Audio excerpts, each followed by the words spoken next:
যে ইচ্ছাকৃতভাবে কেউ যদি হস্তমৈথুন করে, আর রমজান মাসে দিনের বেলায় হস্তমৈথুন করলে কি তার রোজা হবে? হ্যাঁ ভাই, ইচ্ছাকৃতভাবে কেউ যদি হস্তমৈথুন করে আর তাহলে এই হস্তমৈথুনের ফলে তার রোজা ভেঙে যাবে।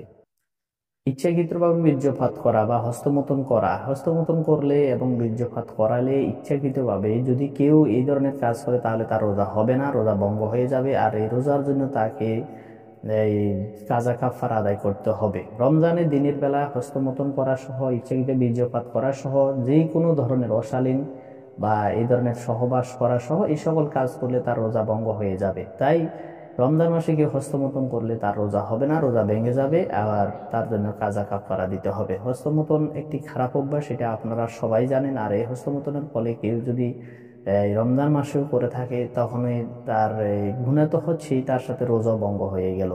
তো হস্তমৈথুনের ফলে তার শরীরে দুর্বল হয়ে যাবে, নিস্তেজ হয়ে যাবে, শরীর সক্ষমতা হারিয়ে ফেলবে। এমন এক সময় আসবে সে এক সময় তার স্ত্রীর সাথে মিলনও করতে পারবে না। তাই এই ধরনের খারাপ অভ্যাস থেকে আমাদেরকে বিরত থাকতে হবে। দ্বিতীয়ত কথা হচ্ছে, রমজান মাসের এই অবস্থায় যদি কার্যক্রম করে এটি তো কবিরা গুনাহ। আপনারা সবাই জানেন যে হস্তমৈথুন একটি কবিরা গুনাহ। এই কবিরা গুনাহ থেকে বেঁচে থাকতে হবে। দ্বিতীয়ত রমজান মাসে করলে তো তার রোজাও ভেঙে গেল, তাহলে দুই ধরনের ক্ষতি তার শরীরে হচ্ছে, রোজারও ক্ষতি হচ্ছে, শরীরেরও ক্ষতি হচ্ছে।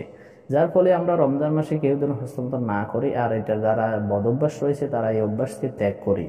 আর যাদের বিবাহের বয়স হয়েছে, বিবাহ করার যোগ্যতা আছে, তারা দ্রুত বিয়ে শাদী করে নিন, তাহলে হস্তমৈথুন থেকে নিজেরা বিরত থাকবেন। আল্লাহ তাআলার কাছে ক্ষমা চান, তওবা করেন, ইস্তেগফার করেন। রমজান মাসে রোজা রেখে হস্তমৈথুন করা যাবে না, হস্তমৈথুন করলে রোজা ভেঙে যাবে। এর জন্য কাজা কাফারা আদায় করতে হবে। ধন্যবাদ সবাইকে।